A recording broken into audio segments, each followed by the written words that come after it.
Hello friends, नमस्ते। आपका स्वागत है हमारे यूट्यूब चैनल पे।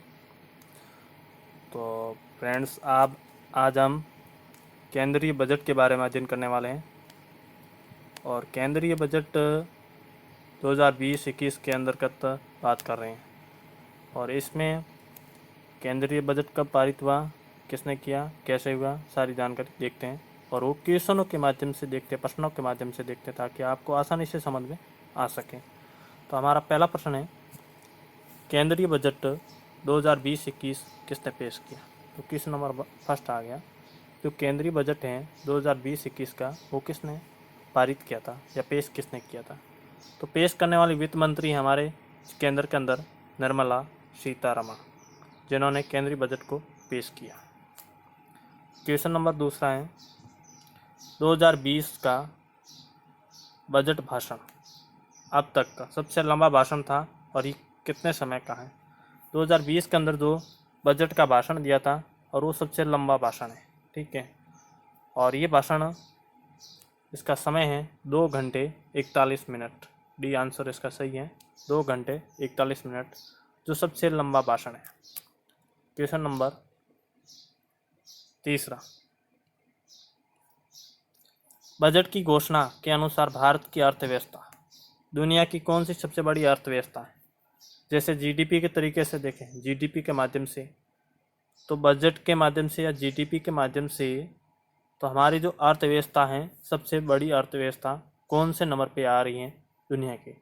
तो इसके तौर पे हम देखें तो हमारी ये अर्थव्यवस्था 5वें नंबर पे आ रही है, और इसका आंसर सी है। तो इसमें देखते हैं, सबसे नंबर 1 पर आती है वो है अमेरिका। अमेरिका आती है जो नंबर 1 पे है। दूसरे नंबर पे आती है वो है चीन है। और तीसरे नंबर पे आ रही है वो अर्थव्यवस्था है जापान की। और चौथे नंबर पर आ रही है वो है जर्मनी। और 5वें नंबर पे हमारा भारत आ रहा है। कौन सी अर्थव्यवस्था है? तो 5वें नंबर पर दुनिया की सबसे बड़ी अर्थव्यवस्था हमारे भारत की है। जीडीपी हमारे सबसे बड़ी भारत की है, 5वें नंबर पर आ रही है। पहले ये थी 7वें नंबर पे थी, जो हट करके अब 5वें नंबर पे आ गई है, फ्रांस और रूस को पीछे छोड़ते हुए, पिछाड़ते हुए। क्वेश्चन नंबर चौथा, केंद्रीय बजट 2020-21 में 10 लाख से 12.5 लाख रुपए की आय वालों के लिए कितना टैक्स निर्धारित किया गया है? क्वेश्चन चौथा बहुत ही अच्छा क्वेश्चन है, आप ध्यान से सुनो। क्या लिखा है इसका? केंद्रीय बजट 2020-21 में जो जिनकी आय, प्रत्येक व्यक्ति या किसी भी व्यक्ति की आय 10 लाख रुपए से शुरू होकर के 12.5 लाख तक है, और उसको कितना टैक्स देना होगा? तो अपन मानते हैं कि जिनकी आय 5 लाख 5 लाख से कम है या 5 लाख है, उनको 0% देना पड़ता है। जिनकी आय 5 लाख से 7.5 लाख तक है, 5 लाख से जिनकी 7.5 लाख तक है, ठीक है, उनको देना पड़ता है कितने प्रतिशत? 10% टैक्स। जिनकी आय 7.5 लाख से लगा करके 10 लाख तक है, उनको टैक्स देना पड़ता है 15%। और जिनकी आय 10 लाख से जिनकी आय 10 लाख से शुरू होती है और 12.5 लाख तक होती है, उनको टैक्स देना पड़ता है 20%। तो हमारे इस प्रश्न का सही आंसर है 20% सी। क्वेश्चन नंबर 5वां, बजट 2020-21 में महिला किसानों के लिए कौन सी योजना की घोषणा की गई है? बजट 2020-21 के अंदर निर्मला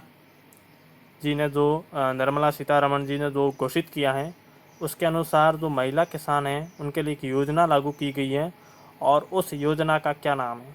तो वो योजना है धनलक्ष्मी योजना। धनलक्ष्मी योजना। क्वेश्चन नंबर 6, किसानों की आय 2022 तक दोगुनी करने के लक्ष्य को पूरा करने के लिए इस बजट में कौन सा कार्यक्रम अपनाया गया है? कोई भी किसान है और उस किसान की आय को बढ़ाना है, यानी डबल करना है, और डबल करने के लिए एक कार्यक्रम अपनाया गया है, और वो कौन सा कार्यक्रम है? तो उस कार्यक्रम का नाम है 16 सूत्रीय कार्यक्रम। 16 सूत्रीय कार्यक्रम को अपनाया गया। ये क्वेश्चन नंबर अपना 6 था। अगला क्वेश्चन है 7वां, इको टूरिज्म को बढ़ावा देने के लिए कितने स्थानों को म्यूजियम बनाए जाने की घोषणा की गई। इको टूरिज्म, जैसे टूरिस्ट के लिए जो बाहर से लोग आते हैं घूमने के लिए टूर पर, तो इको टूरिज्म के लिए ऐसे कौन से स्थान हैं जहाँ पर म्यूजियम बनाने के लिए घोषणा की गई है जो बजट 2020-21 के अंदर। तो इसके अंदर 5 स्थान ऐसे हैं जहाँ पर घोषणा की गई है कि क्या बनाए जाएंगे, म्यूजियम। ठीक है, जैसे हिसार वगैरह हैं वहाँ पर। क्वेश्चन नंबर 8वां, स्वच्छ हवा के लिए कितने रुपए आवंटित किए गए हैं बजट 2020-21 के अंतर्गत। स्वच्छ हवा के लिए कितने रुपए का आवंटन किया गया है, तो वो रुपए हैं 4400 करोड़। कितने रुपए हैं, 4400 करोड़। ये बहुत ही करंट अफेयर्स के क्वेश्चन है, अच्छी तरह से ध्यान में रखने होंगे। अगला क्वेश्चन है, केंद्र सरकार की जल जीवन मिशन योजना, जल जीवन मिशन योजना है, और इस योजना को कितने रुपए आवंटित किए गए हैं। तो इस योजना के अंदर कितने रुपए जो आवंटित किए गए हैं जल जीवन मिशन योजना, तो इसके अंदर है 3.6 लाख करोड़ रुपए। 3.6 लाख करोड़ रुपए आवंटित किए गए हैं। और इसके अंदर लक्ष्य रखा गया है कि सन 2024 तक प्रत्येक घर तक पाइपलाइन के द्वारा पानी पहुंचाया जाएगा, और इसका ये लक्ष्य है, जिसके अंतर्गत इस बजट में 3.6 लाख करोड़ रुपए का घोषणा की गई। क्वेश्चन नंबर 10, केंद्र सरकार की जल जीवन मिशन योजना, जो अभी पिछले क्वेश्चन नंबर पढ़ी थी, अच्छा सेम आ गया। जीवन योजना को कितने रुपए आवंटित किए गए, तो ये 3.6 लाख रुपए करोड़ है। अगला क्वेश्चन है, जल जीवन मिशन योजना का लक्ष्य कौन से वर्ष तक प्रत्येक घर में पानी पीने के पानी मुहैया कराना है। तो योजना अभी बताया था मैंने कि सन 2024 तक जल जीवन योजना के द्वारा प्रत्येक घर तक पाइपलाइन के द्वारा पानी पहुंचेगा, और इसका उद्देश्य रखा गया है, लक्ष्य रखा गया है सन 2024 तक इसको पूरा किया जाएगा। तो इस तरह से हमने 10 क्वेश्चन बहुत ही अच्छी तरह से करंट अफेयर्स के आपको अवेलेबल करवाए हैं। तो हमारे चैनल को लाइक, सब्सक्राइब, शेयर करना ना भूलें, और प्रश्नों को अच्छी तरह से आप पढ़ें ताकि किसी भी तरह का आपको समस्या आए कि नहीं। Thank you my video watching. और हमारा चैनल है SR लकी स्टडी को सब्सक्राइब, लाइक और शेयर करना ना भूलें।